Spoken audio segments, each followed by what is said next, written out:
membahas artikel tentang political connection and the Walking Dead, evidence from China's privately owned firms. Jadi seperti standar yang sudah pasti pertanyaannya, isunya apa sih? Artikel ini isunya apa? Atau apa sih sebetulnya yang ingin diteliti oleh peneliti? Oleh penulisnya. Penulisnya adalah Xing He, Xiaoyang Li, dan Wen Yu Su. Artikel ini ditulisnya available online-nya tahun 2018. Oke. Siapa yang mau jawab? Rodri, Musfira, Yeni, Mei? Saya, Bu. Oke, silahkan Rodri. Jadi untuk isu yang akan dibahas itu sebenarnya di negara berkembang itu ada sebuah hubungan politik yang sangat berharga bagi sebuah perusahaan. Karena dengan hubungan politik ini, mereka dapat mendapatkan akses sumber daya keuangan serta perlakuan peraturan yang menguntungkan bagi perusahaan. Tetapi di lain sisi, ada sebuah sisi gelap dari hubungan politik ini yang belum sepenuhnya diketahui oleh perusahaan itu sendiri. Oke. And then, jadi apa motivasi penulis? Kenapa dia ingin meneliti tentang ini, political connection? Jadi penulis itu ingin mengetahui apakah hubungan politik ini memiliki pengaruh terhadap perusahaan gagal bayar atau perusahaan zombie ini sendiri nantinya. Oke.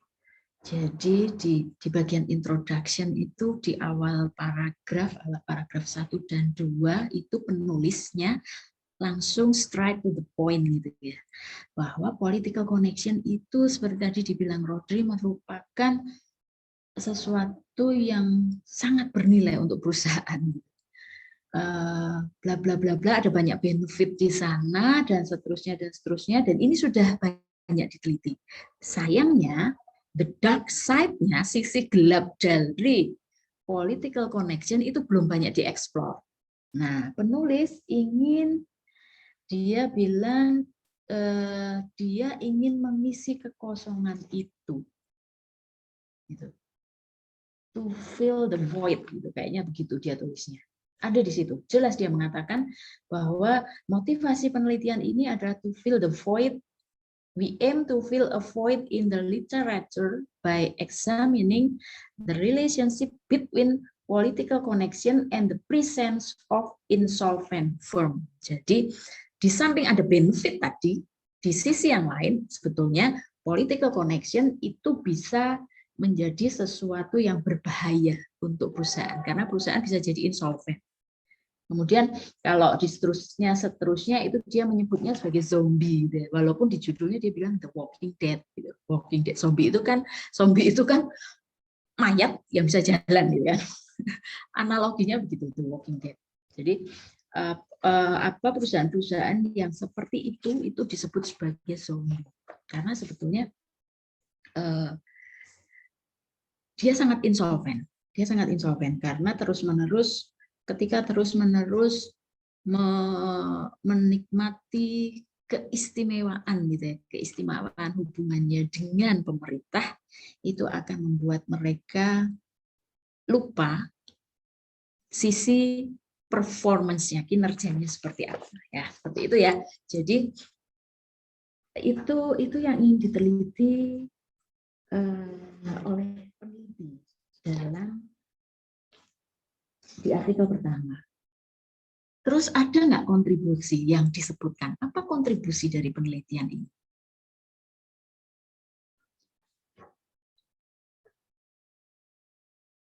Mas Fira, Yeni, Mei, mau jawab?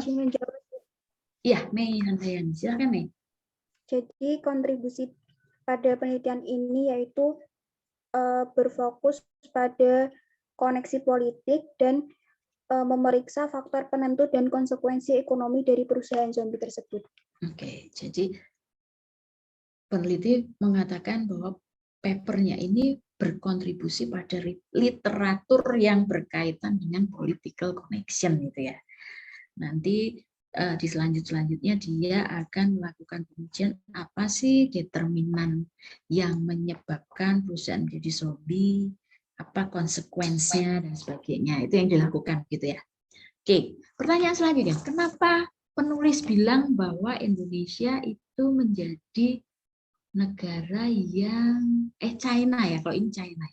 Kenapa China itu menjadi salah satu negara yang punya background menarik untuk melakukan penelitian tentang political connection?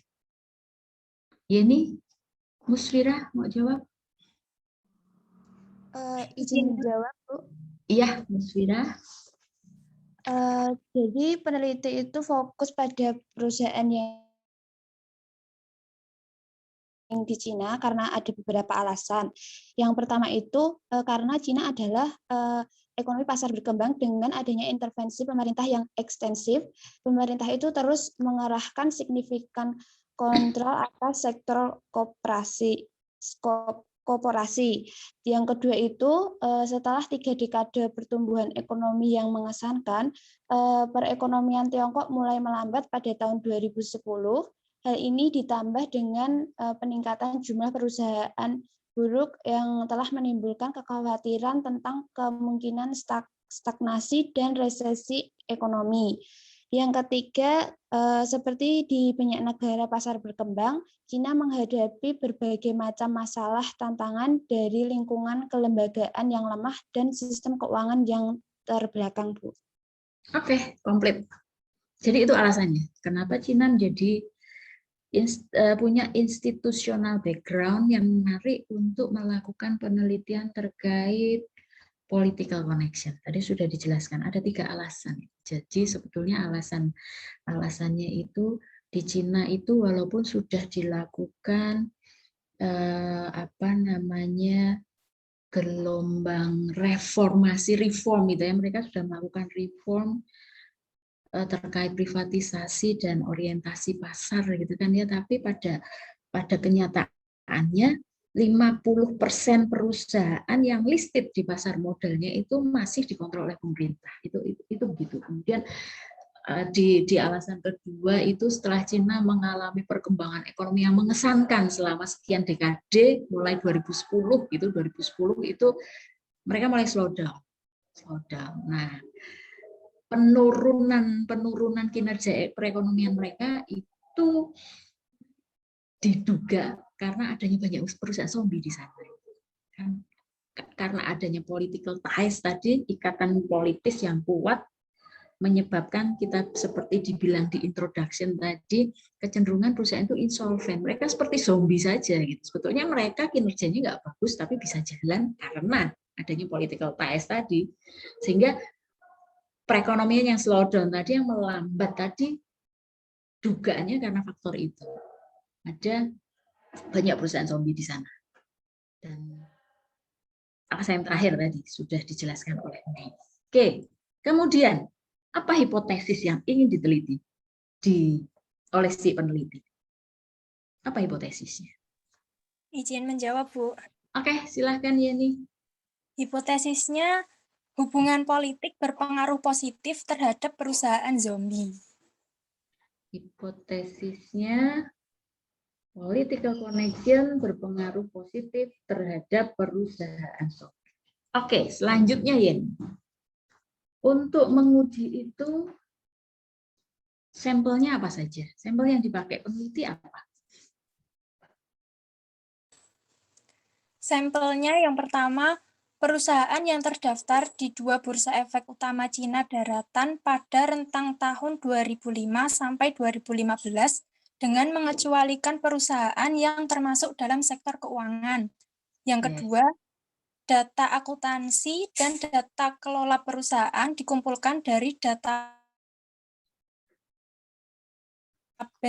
Wine dan CSMAR. Yang ketiga, informasi pemegang saham dan tim manajemen dari setiap perusahaan dikumpulkan dari database CSMAR dan sumber lain seperti laporan perusahaan dan siaran pers.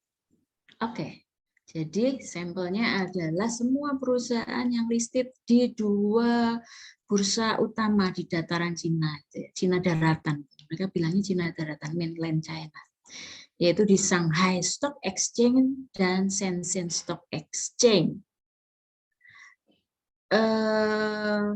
Mereka masukkan semua kecuali perusahaan-perusahaan di sektor keuangan. Kira-kira kenapa? Nggak ada dijelaskan sih alasan mereka kenapa excluded yang financial sector. Tapi dugaan Anda kenapa? Kenapa harus mengeluarkan sektor finansial?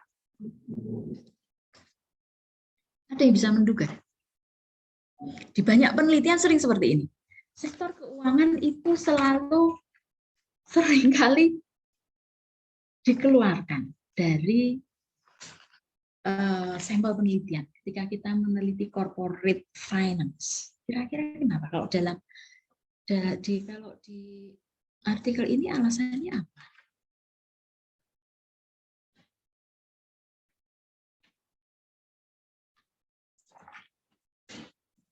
Ada yang bisa menduga kah?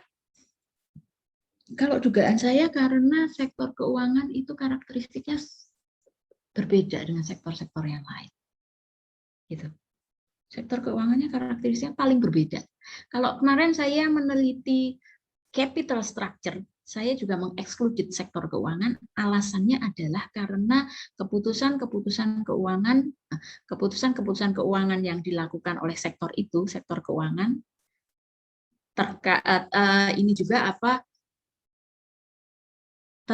terkait keputusan capital structure-nya juga itu bukan keputusan yang independen. Jadi bukan keputusan yang memang mereka lakukan secara independen. Karena apa? Karena industri itu adalah industri yang high regulated. Regulasinya sangat ketat.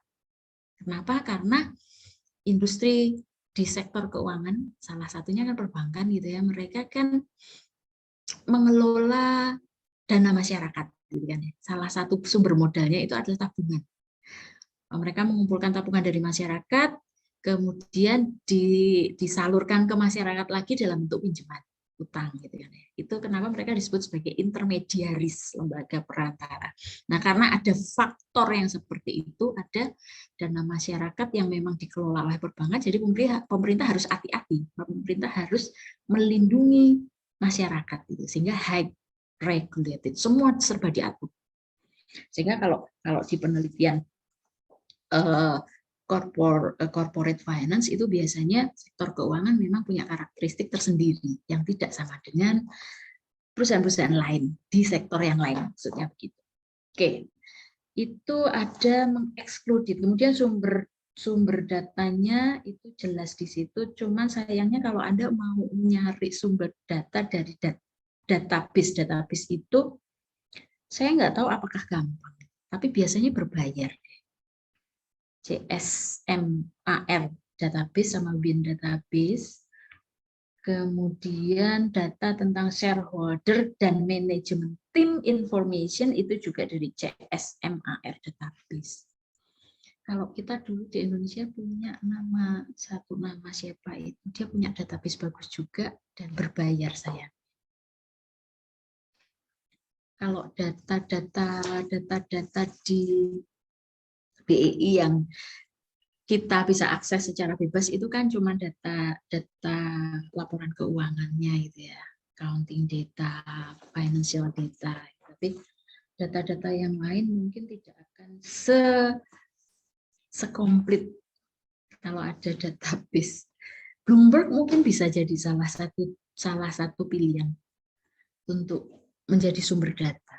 Oke, yang lainnya lagi selanjutnya. Apa yang dilakukan oleh penulis ini untuk menguji hipotesisnya? Ada yang mau jawab? Apa yang dilakukan si penulis untuk menguji hipotesisnya? Sebetulnya pertanyaannya dulu yang harus Anda jelaskan adalah ukuran zombinya apa, ukuran political connection-nya apa. Itu dulu aja deh. Gimana mereka mengukur perusahaan itu zombie atau bukan zombie, dan bagaimana perusahaan mengukur political connection.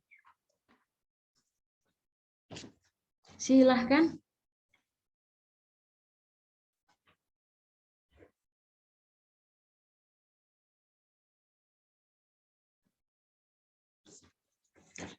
Ada yang mau jawab?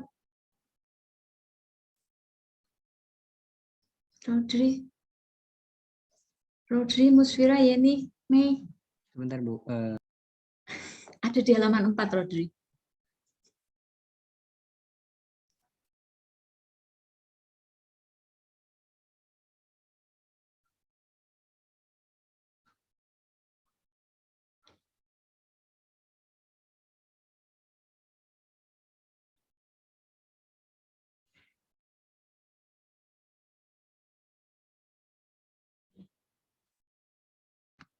Zombie diukur dengan rumus itu ya Bu, di mana BSIT itu adalah pinjaman bank jangka pendek, BLIT sama dengan pinjaman bank jangka panjangnya, lalu SBIT obligasi jangka pendek dengan jangka waktu kurang dari 1 tahun, dan LBIT adalah obligasi jangka panjangnya. Terus dikatakan zombie kalau seperti apa? Rumusnya tak tampilkan ya. Saya tampilkan rumusnya.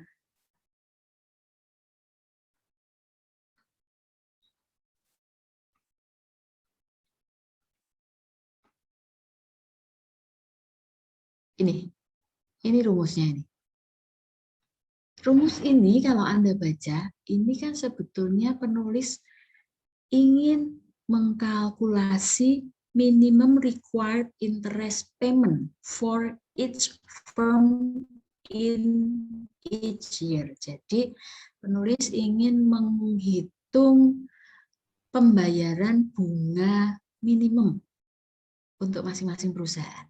Nah, setelah itu dihitung, mereka akan membandingkan hasil hitungan itu dengan actual interest payment-nya. Pembayaran bunga yang aktual dilakukan oleh perusahaan. Dan kemudian mengidentifikasi perusahaan yang membayar. Ini kok ada di sini kok. Nih, and identify firm that pay a lower interest amount than required as potential zombie. Jadi perusahaan yang membayar tingkat bunga lebih rendah daripada yang disyaratkan tingkat minimum tadi, itu adalah perusahaan zombie. Kenapa begitu? Karena mereka punya privilege, gitu kan ya. Mereka punya privilege dari political ties tadi untuk membayar jumlah kreditnya itu lebih rendah, bunga kreditnya lebih rendah karena mereka disubsidi pemerintah. Itu. Jadi dugaannya begitu. Penulis membuat ukuran zombinya seperti ini karena dugaannya begitu. Jadi perusahaan-perusahaan yang punya koneksi politik itu mereka mendapat privilege dari pemerintah untuk membayar bunga pinjaman yang lebih rendah. Mereka disubsidi, itu artinya, gitu ya. Oke, walaupun di paragraf selanjutnya ukuran itu saja menurut penulis tidak cukup. Ukuran itu saja menurut penulis tidak cukup, sehingga kemudian penulis menambahkan ukuran dimensi profitabilitas perusahaannya.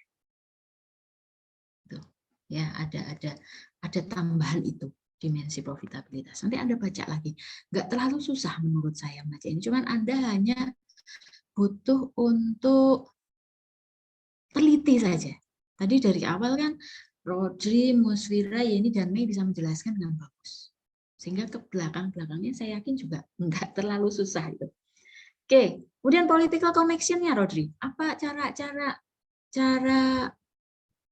mengukur political connection-nya seperti apa?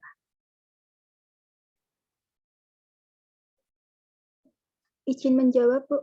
Oke, Mei, silahkan Mei. Untuk mengukur konektivitas politik, yaitu menggunakan informasi latar belakang pribadi CEO masing-masing perusahaan. Seperti itu, Bu. Kemudian pakainya apa? Ukurannya pakai apa? Variabelnya diukur secara Yaitu variabel biner yang sama jika CEO suatu perusahaan sebelumnya bekerja di sektor publik. Oke, jadi mereka pakai binary variable. Binary variable itu adalah variabel dengan skala nominal. Ya, ingat lagi ya, skala nominal itu apa? Skala nominal itu skala yang bisa dipakai untuk melabeli, mengklasifikasi data. 1 kalau ini, 0 kalau itu, gitu kan ya. Jadi kalau kita kalau Anda sering mengenal ini sebagai dummy variabel. 1, 0, 1, 0. Itu isinya cuma itu. Di sini dikatakan variabel itu bernilai 1 jika CEO dari perusahaan itu sebelumnya bekerja di public sector. Gitu. Kemudian catatannya, we exclude all state-owned firm in our estimation sample. Jadi semua perusahaan yang dimiliki oleh pemerintah, kalau tempat kita namanya BUMN, dikeluarkan dari sampel.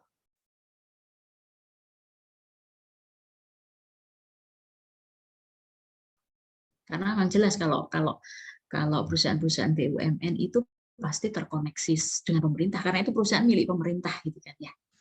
Kalau yang mau diteliti itu sebetulnya perusahaan yang memang perusahaan private tapi punya koneksi dengan pemerintahan gitu.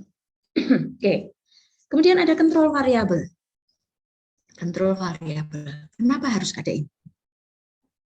Harus ada kontrol variabel. Dan apa saja yang dipakai untuk kontrol variabel?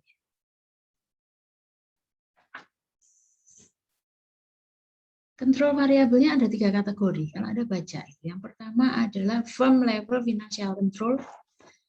Di situ ada firm size, kemudian ada ROE, return on equity, kemudian ada market to book ratio untuk growth opportunity. 3 itu ya. Kemudian yang kontrol variabel yang kategori kedua itu terkait dengan firms corporate governance. Jadi corporate governance-nya perusahaan itu ada number of directors atau board size-nya, kemudian independent director-nya, prosentase independent director, kemudian tenurnya, masa kerja dari manajernya. Kemudian ada lagi dummy variabel.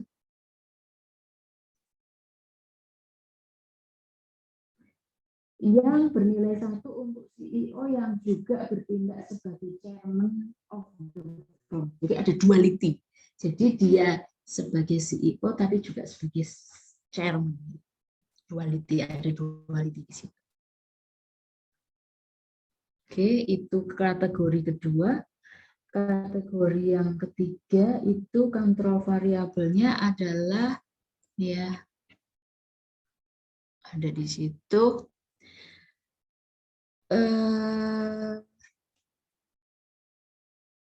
a set of regional measure based on the province where the firms were registered. Jadi ini variabel-variabel makroekonominya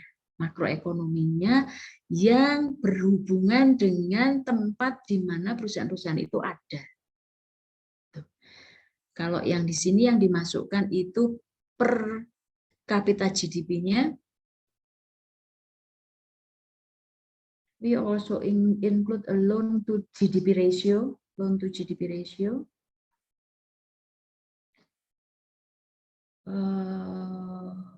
Mary Index, institutional differences across region. Institutional differences across region. Jadi mungkin dugaan saya di masing-masing region, masing-masing provinsi itu ada perbedaan institusionalnya, setting institusionalnya berbeda, sehingga berbeda itu dan signifikan, sehingga harus dikontrol juga perbedaan itu. Itu beberapa variabel kontrolnya. Sehingga pertanyaan berikutnya, sebetulnya variabel kontrol itu gunanya buat apa sih kan itu ya? Ada yang bisa jawab. Kita sering kali loh. Kemarin juga sudah ada variabel kontrolnya. Yang ini ada variabel kontrolnya lagi. Kenapa kita harus memasukkan variabel-variabel kontrol ini? Saya sudah mulai ke mahasiswa saya untuk memperlakukan variabel begini juga. Jadi kalau yang dulu-dulu itu kalau meneliti kan pengaruh bla bla bla bla terhadap ini. Misalnya Anda ingin meneliti tentang nilai perusahaan, variabelnya dijejer-jejer 5, 6. Kalau sekarang saya sudah menyuruh mahasiswa saya, kamu fokus saja variabel utamamu apa? Itu yang kamu fokuskan. Tapi ingat bahwa kalau kita cuma memasukkan variabel utama, model kita itu tidak akan punya R-square yang tinggi. Karena salah satu ukuran model kita bagus atau tidak itu kalau R-square-nya kan tinggi gitu ya. Sehingga variasi dalam variabel-variabel independennya itu memang bisa menjelaskan variasi-variabel dependennya. Sehingga kemudian saya mengatakan masukkan variabel kontrolnya. Salah satu indikator yang bisa dipakai untuk kita memilih variabel kontrol itu adalah variabel-variabel yang oleh penelitian-penelitian sebelumnya itu diidentifikasi sebagai variabel-variabel yang memang paling berpengaruh dan pengaruhnya robust. Robustnya itu kalau saya kemarin cara gampangnya di satu penelitian ke penelitian yang lain, variabel-variabel itu terus-terusan masuk sebagai variabel yang signifikan berpengaruh. Jadi bisa dibilang dia robust, memang kokoh gitu, memang kokoh. Nah, itu salah satu bagaimana kita mendefinisikan kontrol variabelnya. Jadi kalau nanti Anda mulai meneliti, kalau memang Anda ingin meneliti tentang political connection, ya sudah, konsen saja di political connection-nya. Tapi kalau cuman variabel itu yang Anda masukkan, kurang gitu, karena ada determinan yang lain yang mempengaruhi Y-nya, nggak cuman political connection. Jadi kalau Anda ingin meneliti pengaruh political connection pada kinerja perusahaan itu kan yang mempengaruhi banyak, tak cuma political connection. Kalau Anda cuma memasukkan political connection-nya, pasti R-square-mu akan rendah. Sehingga masukkan variabel yang lain yang memang mempengaruhi. Di penelitian-penelitian sebelumnya sudah teridentifikasi dia merupakan determinan dari kinerja perusahaan gitu. Walaupun fokusmu itu political connection-nya. Gitu ya. Oke. Kemudian seperti yang sudah-sudah dia melakukan robustness juga, robustness test. Robustness testnya itu di sini saya buka lagi aja biar Anda jelas. Robustness test, metodologinya nanti dibaca ya. Modelnya seperti apa nih robustness testnya. We conduct robustness test for our baseline result to check whether our result are sensitive to different econometric methods and measure definition. Jadi robustness test itu untuk ngecek apakah hasil penelitian kita yang kita lakukan, baseline resultnya itu model yang kita propose, kita running datanya, ketemu hasilnya, apakah hasil itu kokoh ketika kita melakukan pengujiannya dengan metodologi ekonometrik yang berbeda atau definisi ukurannya kita ganti. Gitu. Nah, itu dilakukan di sini. Itu dilakukan di sini.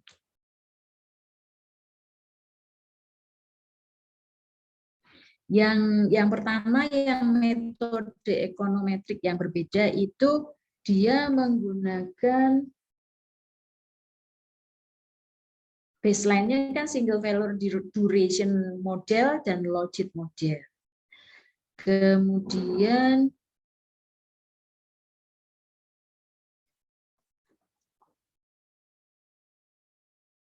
we estimate our base baseline-nya duration model ya, duration model, kemudian diuji dengan teknik metode ekonometrik yang berbeda, yaitu single value duration model dan logit model. Itu hasilnya ada di tabel 6 kolom 1 dan 2. Kemudian yang berkaitan dengan definisi ukuran yang berbeda itu peneliti menggunakan alternative definition untuk zombiformnya. Itu ada di hasilnya ada di tabel 6 kolom 3 dan 5.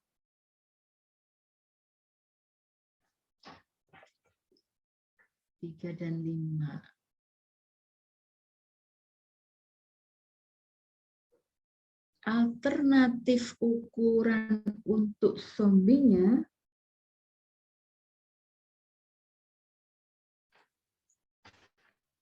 ada nggak dijelaskan? Ada nggak dijelaskan? Alternatif ukuran yang dipakai untuk mengukur zombinya apa? Ada yang menemukan?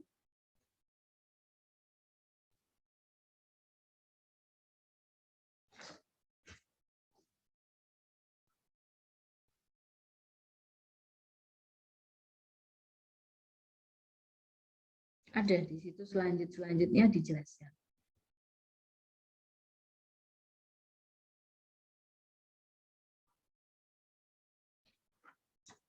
Jadi alternatif indikatornya itu dia ngikuti CHK measures ya. Ya, CHK measure dari Caballero et al. 2008. Kalau Anda pengen secara detail tahu ukuran yang dipakai oleh Caballero, itu lihat artikelnya seperti apa. Ukurannya, kenapa bisa dijadikan alternatif ukuran untuk zombie, berbedanya dengan penelitian yang ini apa, itu Anda lihat aja di sana gitu ya.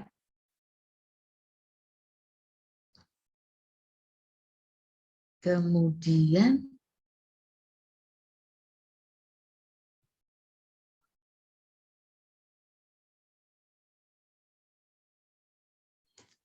alternatif berikutnya itu dia menambahkan bahwa CHK kriteria tadi terjadi tapi dalam 2 atau 3 consecutive years. Jadi 2 sampai 3 tahun berturut-turut itu harus ada itu.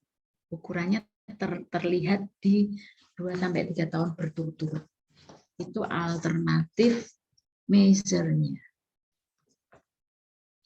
Oke, kayaknya itunya secara garis besar seperti itu penelitian. Kemudian hasilnya gimana? Hasilnya gimana?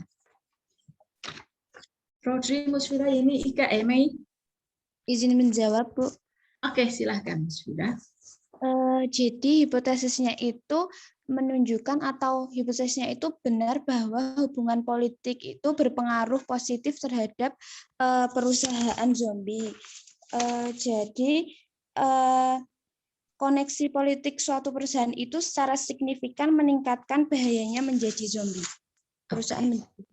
Jadi hipotesisnya terbukti gitu ya, bahwa koneksi politik itu memang punya hubungan positif dengan zombiform itu. Jadi perusahaan-perusahaan yang punya connection ties yang kuat itu bisa saja potensi menjadi zombiform gitu ya. Oke, menariknya apa penelitian ini menurut Anda? Anda bisa nggak melakukan penelitian ini nanti di skripsi Anda? Kira-kira bisa nggak? Harusnya bisa ya, kayaknya simpel kok. Penelitian ini simpel. Cuman hati-hati dengan tadi. Selalu saya bilang dengan datanya, ketersediaan data kita. Karena harus kita akui database kita tidak sebagus database yang dipunyai orang-orang luar gitu kan ya. Jadi hati-hati dengan itu gitu. Tapi seperti saya bilang, kalau misalnya Anda kesulitan dengan data tentang bagaimana perusahaan itu bisa dikatakan zombie atau tidak gitu, Kalau ini tadi kan ukurannya tentang dia ngitung dulu tingkat bunga yang harus dibayar perusahaan minimumnya dengan kondisi keuangan yang seperti itu, utang-utangnya seperti itu. Tadi kan variabel X-nya utang-utangnya begitu tadi sudah dibacakan oleh Rodri tadi, ada short term bank loan, ada long term bank loan dan seterusnya tadi dijajah semua, kemudian diestimasi harusnya dengan kondisi utang begitu dia harusnya bayar tingkat bunganya berapa, gitu kan? Itu ukuran pertamanya, kemudian dibandingkan dengan aktualnya dia bayar berapa. Kalau ternyata bayarnya jauh lebih rendah dari hitungan itu, berarti dia zombie kan tadi hitungnya gitu. Nah, kalau Anda tidak bisa melakukan penghitungan yang seperti itu, tapi harusnya kalau ini enggak, kalau ini bisa harusnya datanya ada. Datanya ada untuk ukuran zombinya. Political connection-nya juga ada pasti. Jadi kita bisa meneliti ini dengan data perusahaan-perusahaan yang listing di Bursa Efek Indonesia. Ya, ini menarik dan banyak mahasiswa saya yang saya bimbing angkatan sebelum Anda, berarti angkatan 2016-17 lah. Banyak yang meneliti tentang ini, political connection. Political connection walaupun mereka tidak menghubungkan dengan zombie form-nya, tidak menghubungkan dengan zombie form-nya. Tapi rasanya menarik kalau Anda mau meneliti itu gitu ya. Kalau Anda jadi bimbingan saya pasti saya langsung ACC. Oke, jalan gitu. Jadi ketika Anda sudah mulai berhubungan dengan dosen pembimbing, biasanya yang paling alot itu menentukan topikmu apa, topik penelitianmu apa, isu yang mau kamu angkat apa, itu yang paling alot.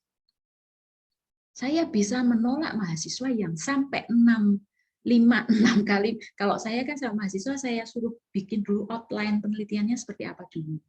Outline mulai serahkan ke saya. Kalau penelitian cuma begitu-begitu saja, determinan struktur modal, determinan nilai perusahaan, saya pasti akan nolak. Ini sudah banyak. Kamu cari isu terbarunya apa? Nggak apa-apa kalau kamu tetap mau di struktur modal, tapi isu terbaru struktur modalnya apa? Nggak apa-apa kalau kamu mau tetap dinilai perusahaan, tapi isu terbarunya apa? Saya biasanya bilang gitu. Nah, itu yang cukup alot. Itu yang cukup alot. Oke ya, itu artikel pertama. Kita masuk ke artikel kedua. Yang artikel kedua ini sedikit lebih, menurut saya sedikit lebih tough daripada artikel pertama. Artikel kedua judulnya Political Relationship Global Financing and Corporate Transparency, Evidence from Indonesia. Yang bertugas adalah Sofiul Murtado, Abdul Qotib Naseh, Sofiatun, dan M. Rizaluddin Hasan. Oke. Pertanyaan standar yang pertama, apa isu penelitian? Apa isunya? Silakan dijawab.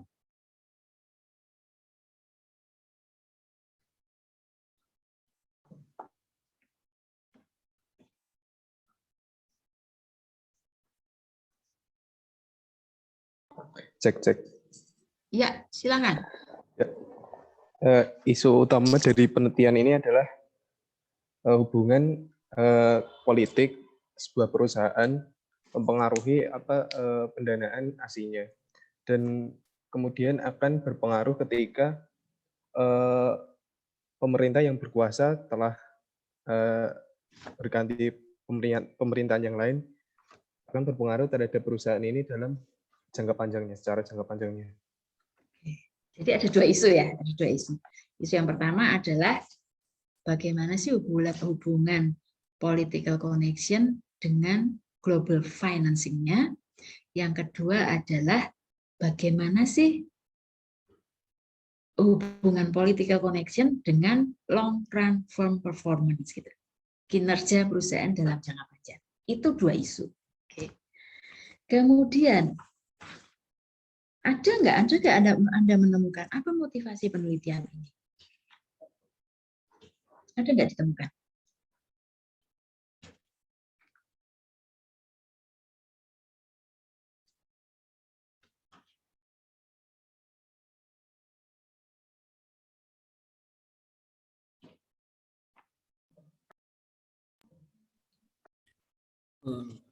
Jawab, Bu. Ya, silakan. Untuk Masih ya? motivasi, nggih. Heeh. Untuk motivasi penelitian, yakni ada beberapa penelitian yang di mana salah satunya itu mengindikasikan bahwa koneksi politik diyakini sebagai sumber daya yang berharga bagi banyak perusahaan, dan ada penelitian lagi yang menyebutkan bahwa hanya sedikit penelitian tentang peran koneksi politik bagi suatu perusahaan dalam mempengaruhi keputusan strategis perusahaan, yang di mana konteksnya adalah dalam hal sumber pendanaan, dan juga belum terlalu memikirkan dampak dari kinerja keuangan jangka panjang suatu perusahaan apabila mempunyai koneksi politik terhadap beberapa rezim politik tertentu. Begitu. Oke. Itu adalah motivasinya. Walaupun penulis tidak menafsirkan secara eksplisit kontribusi motivasi penelitian ini adalah to feel enggak, tapi ada di situ itu. Tadi sudah dijelaskan oleh Nasir. Kontribusinya juga ada. Kontribusinya dituliskan secara jelas. This paper contributes to the literature on global financing and the benefit of cross listing, ya, bla bla bla bla. Itu apa namanya, kontribusi. Selanjutnya, kalau hipotesisnya apa? Hipotesis yang ingin dibuktikan apa?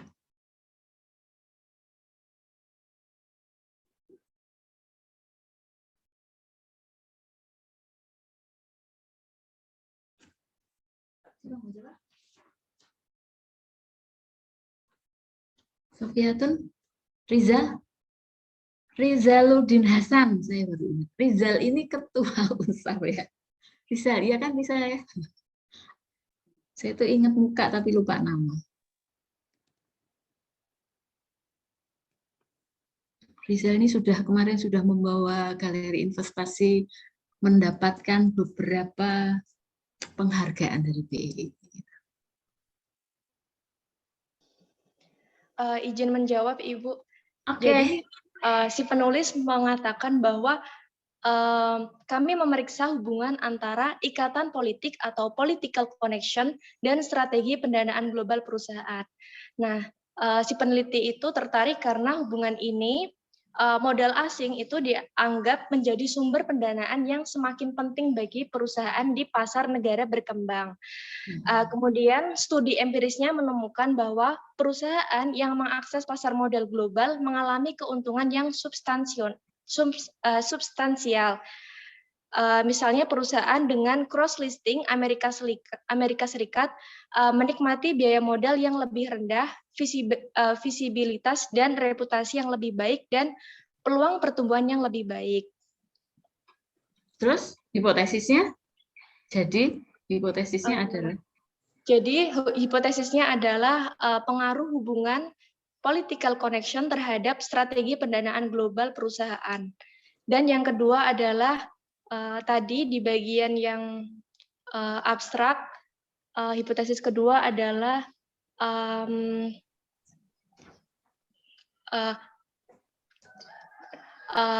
political connection tidak hanya mengubah strategi pendanaan perusahaan, tetapi juga mempengaruhi kinerja jangka panjang. Jadi bisa dikatakan bahwa political connection berpengaruh terhadap kinerja keuangan jangka panjang perusahaan. Oke. Jadi itu dua yang ingin diteliti.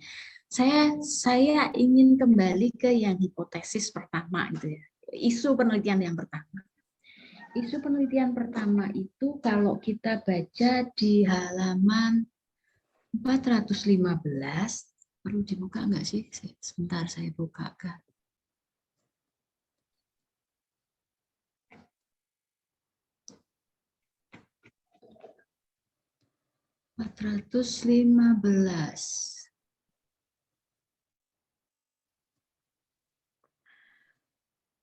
Belum saya share ya.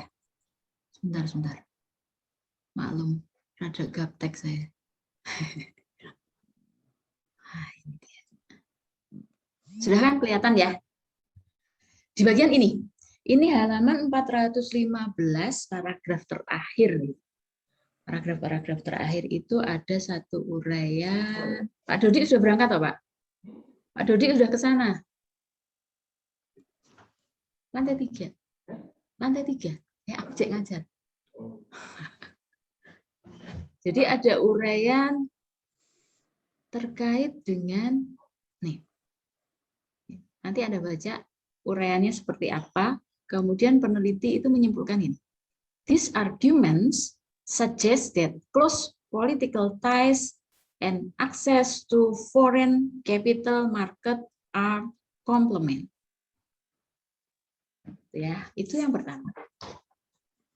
Yang kedua, ini uraiannya, this argument suggests that political connection and global financing are substitute. Jadi, di penelitian ini ada conflicting argument. Ada conflicting argument. Ada dua argumen yang bertentangan yang sama-sama menjelaskan hubungan antara political connection dan global financing. Yang satu adalah dua hal itu sebagai sesuatu yang sifatnya komplement, saling melengkapi. Tapi pandangan yang lain, dua hal tersebut merupakan substitute, saling menggantikan, gitu kan? Nah, pertanyaannya, si peneliti ini berdiri di pihak yang mana? Argumen, hipotesis dia itu dia ingin membuktikan argumen yang mana? Itu Anda harus identifikasi loh. Karena nanti ketika Anda masuk ke penelitian Anda juga akan banyak mendapati conflicting argumen begini. Tapi kita sebagai peneliti, kita harus berdiri di salah satu posisi. Kita ada di kubu yang mana, itu penting. Kita ada di kubu yang mana, itu penting. Bagaimana cara kita menentukan kita akan berdiri di kubu yang mana? Itu kalau ada beberapa mahasiswa yang tanya, apakah yang pendukungnya lebih banyak dari yang lain? Kalau saya enggak. Kalau saya, kalian harus berdiri di kubu yang menurut kalian, itu kalian yakini yang benar itu. Jadi kita sendiri kan melakukan kajian literatur, kita baca penelitian-penelitian yang terdahulu dan sebagainya. Dari situ kan kita juga bisa mendapat keyakinan kita sendiri. Oh, kayaknya menurut saya yang ini deh. Jadi itu yang ingin saya buktikan. Nah, penelitian ini juga melakukan itu. Hak yang political connection dan global financing itu adalah substitute. Nanti Anda baca lagi ya. Anda baca lagi secara detail. Gitu.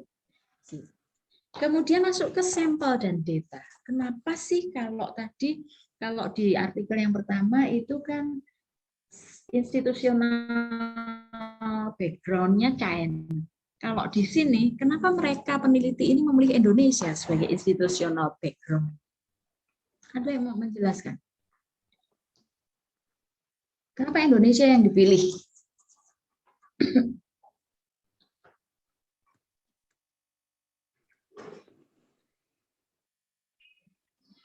Izin menjawab, Ibu. Ya, silakan.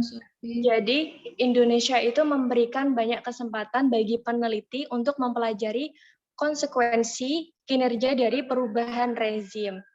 Jadi adanya perubahan rezim dari Presiden Soeharto, kemudian B.J. Habibie, dan kemudian Gus Dur. Kemudian peneliti juga menemukan bahwa perusahaan yang memiliki hubungan dekat atau political connection dengan Soeharto itu memiliki kinerja buruk selama krisis keuangan Asia, selama Soeharto masih berkuasa. Kemudian setelah Presiden Gus Dur itu menjabat, itu malah terjadi signifikan terjadi kinerja buruk yang sangat signifikan karena pola perubahan kinerja keuangan jangka panjang ini menunjukkan bahwa tidak mudah bagi perusahaan yang terkait dengan rezim Soeharto untuk menjalin hubungan dekat dengan perusahaan dengan pemerintahan Gus Dur yang baru dan kurang bersahabat. Oke, itu alasannya. Jadi ketika kita ingin meneliti dampak jangka panjangnya, ketika terjadi perubahan pemerintah yang berkuasa itu ada perpindahan rezim gitu kan ya.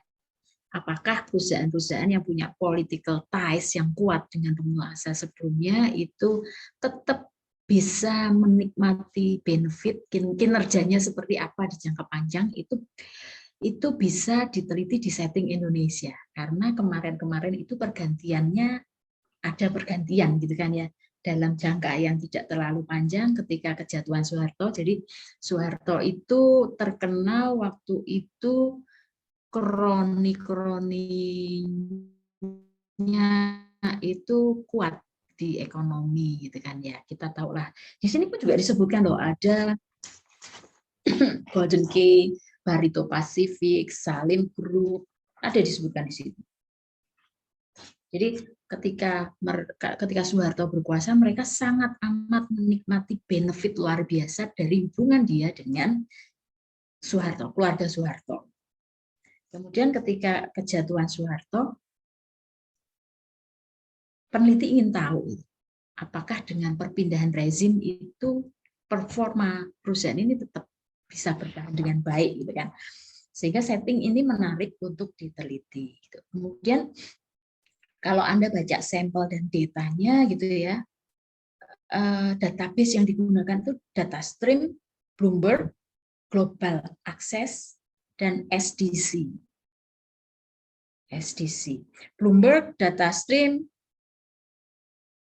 kita kenal lah ya, kita kenal. Cuman akses ke sananya berbayar. Bloomberg itu berbayar. Kalau yang SDC saya belum pernah pakai. Kemudian berdasarkan pencarian yang ekstensif tadi, peneliti mengidentifikasi 22 perusahaan. 22 perusahaan sebagai sampelnya. 22 perusahaan yang punya political ties tadi. Tapi kemudian juga memasukkan 151 perusahaan. 150 perusahaan yang tidak punya hubungan. Bukan tidak punya perusahaan. 150 perusahaan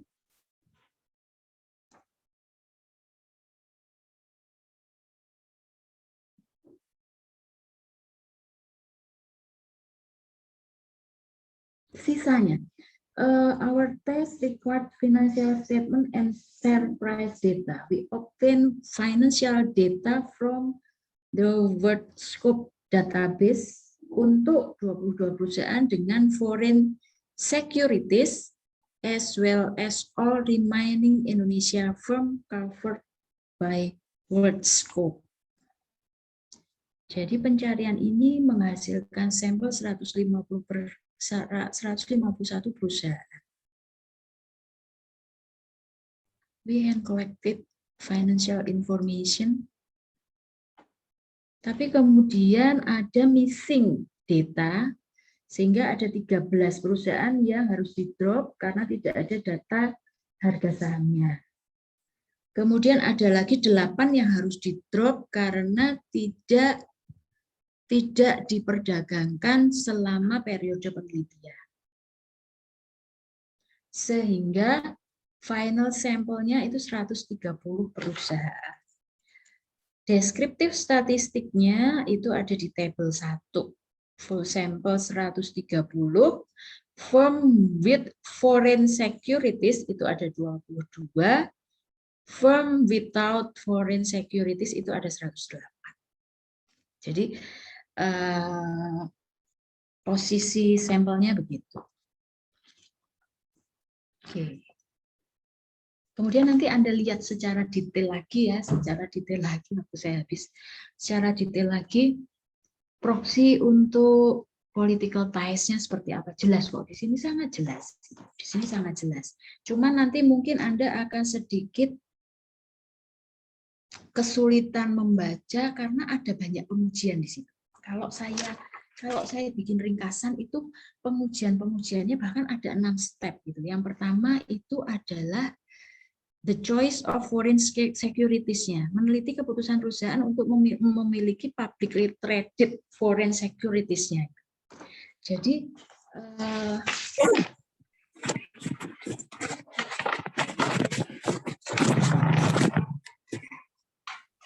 bagian pertama kan itu ya, mereka peneliti ini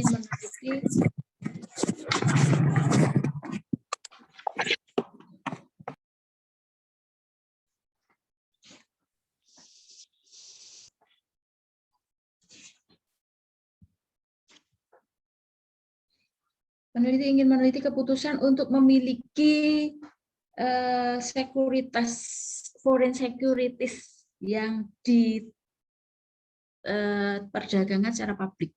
Jadi mereka melakukan, artinya keputusan mereka melakukan cross listing itu apa saja, gitu. Apa saja yang mempengaruhi itu di pengujian pertama. Modelnya ada di halaman 417. Tetap ada form karakteristiknya, kemudian form karakteristik ini bisa sebagai variabel kontrolnya. Kemudian ada ukuran closeness-nya, closeness to Suharto regime, itu ada di situ. Artinya itu political ties-nya seperti apa. Oke, kemudian pengujian yang kedua itu apakah hasil dari pengujian yang pertama itu berkaitan dengan bad news atau bukan, gitu. Jadi kecurigaan peneliti ini bahwa hasilnya itu didriven oleh bad news yang mungkin saja terjadi. Jadi mereka kemudian melakukan pengujian dengan melakukan kontrol terhadap itu tadi bad news-nya tadi yang mereka juga sebagai bad news. Ada 3 kelompok. Mereka masing-masing menghitung cumulative return over the Hong Kong event, the Singapore event, then the days that register as the worst days in both Hong Kong and Singapore. Iya, Pak. Cuman saya tidak mendapati alasannya kenapa pasar modal Hong Kong dan Singapura yang menjadi ini, fokus utama mereka. Itu kemudian yang pengujian ketiga itu terkait dengan endogenity-nya. Kemarin kita sudah bahas endogenity. Jadi ada dugaan, peneliti ini menduga bahwa political ties-nya tadi memang ditentukan secara endogenously determined. Jadi ditentukan oleh model itu. Mereka ingin meneliti itu ada endogenity-nya atau tidak. Ada di situ. Kemudian apakah hasil tersebut spesifik terkait tipe foreign securities yang dianalisis? Dan di penelitian ini akhirnya mereka membedakan antara yang publicly traded sama yang privately trading dan yang private placement. Itu diteliti. Kemudian yang berikutnya efek krisis pada kinerja sekuritas. Apakah firm with foreign securities itu outperform perusahaan yang lain? Itu mereka teliti. Dan yang terakhir, apakah investasi pada hubungan politik itu akan terus memberi keuntungan ketika pemerintahan baru berkuasa? Itu yang pengujian yang terakhir dilakukan. Oke. Jadi yang di jurnal yang kedua ini penelitiannya banyak, kemudian di masing-masing step tadi pun mereka sudah memasukkan robustness test-nya. Jadi model-modelnya bisa beda-beda. Di masing-masing itu bisa sampai 5 model. Nanti Anda baca secara rigid gitu ya. Secara rigid Anda baca masing-masing model seperti apa, jelas kok, jelas dijelaskan di situ. Kemudian mungkin yang akan Anda temui nanti istilah barunya adalah instrumental variable. Ada instrumental variable di situ. Apakah instrumental variable itu Anda cari dulu ya. Anda cari dulu, nanti minggu depan ingatkan saya untuk membahas itu. Oke, begitu ya. Saya sudah telat. Saya tidak membuka forum tanya jawab dulu untuk audiens. seperti saya bilang, hari ini kita cuma bisa 1 jam itu karena saya nggak enak, saya harus ngumpul di lantai 3 gitu. Kalau Anda masih punya pertanyaan, kumpulkan pertanyaannya, kita diskusikan minggu depan. Mungkin minggu depan kita bisa sedikit lebih panjang. Begitu ya? Oke? Oke. Saya akhiri ya. Selamat pagi, terima kasih sudah monitor saya. Oke, sampai jumpa minggu depan. Terima kasih, Bu. Oke, ya. Terima kasih, Bu. Ya, minggu depan yang tugas sesuai dengan urutan kelompok yang dibuat Milhah kemarin ya. Oke, sampai jumpa. Selamat pagi.